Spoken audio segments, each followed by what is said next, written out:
Այս պայդրությամբ ունենք նախնական տվյալներով սպանություն։ Երեխայի հայրը խեղդամահ անելու ճանապարհով սպանել է փոքրիկին, այլ տվյալ հանրայնացնել կխուսափեմ։ Լրագրողների հետ զրույցում ասել է Արփինե Սարգսյանը, անդրադառնալով Ծափաթաղ գյուղի բնակիչ 3-ամյա Տիգրան Հովհաննեսովի հետ կատարվածին։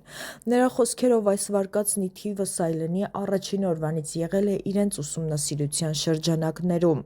Կհիշեք երեխայի եղբայրը, որն ուներ որոշակի առողջական խնդիրներ, պարբերաբար ռեակցիաներ էր տալիս։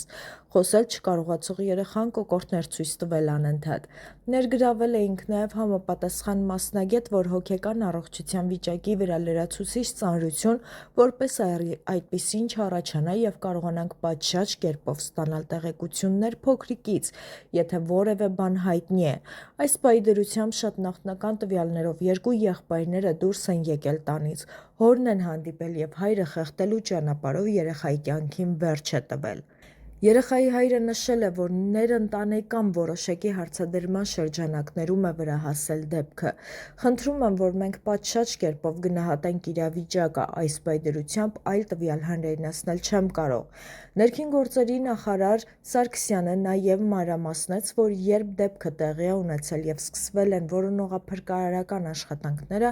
ամբողջ հարակից հատվածով իրականացվել է տարածքի չակերտավոր սանրում։ Յուրաքանչյուր հաջորդ անցնելու պայմաններում, ըստ երեխայի հոր նախնական ցուցմունքի, նա երեխայի մարմնի տեղափոխություն է իրականացրել։ 3-ամյա Տիգրան Հովհաննեսովը կորել էր հոկտեմբերի 27-ին Ծափաթաղ գյուղում։ Որոնողական աշխատանքներին ներգրավել էին մեծ թվով ուժեր։ Ոստիկանության ու քննչական կոմիտեի տվյալներով երեխայի մարմինը հայտնաբերվել է Ծափաթաղի հարակից դաշտամիջյան հատվածում։ Հետաքննություն է ընթանում սպանություն հանցագործության հոդվածով։ Այս ողբերգական դեպքը լայն արձագանք է գտել հանրության շրջանում։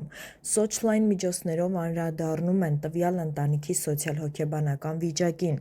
Հայտնվում են հարցեր, ինչպիսի պաշտպանողական մեխանիզմներ գործել են ընտանիքում, հենց եղբոր առողջական խնդիրները, նշանակված մասնագետները։ Ուստի տվյալ դեպքը վերածվում է ոչ միայն իրավական հետաքննության առարկայի, այլ նաև երեխաների պաշտպանության, գյուղական համայնքների մեծ սոցիալական աջակցության, ընտանիքային հոգեբանության տեսանկյունից։ Լուծված չորոշված հարցեր հերքված չեն, բայց հրապարակված տվյալները դեռ նախնական են։ Երեխայի հայրը ցուցմունք է տվել, սակայն ամբողջական փորձաքննության եզրակացությունները դեռ չեն հրապարակվել։ Տարածքի չակերտավորմամբ և մարմնի տեղափոխմամբ կապված հանգամանքները այժմ քննության նյութ են։ Համայնքի ու պետական մարմինների կողմից առաջարկվող կանխարգելիչ և զսպվող մեխանիզմների պակասը լուսավորվում է այս դեպքով։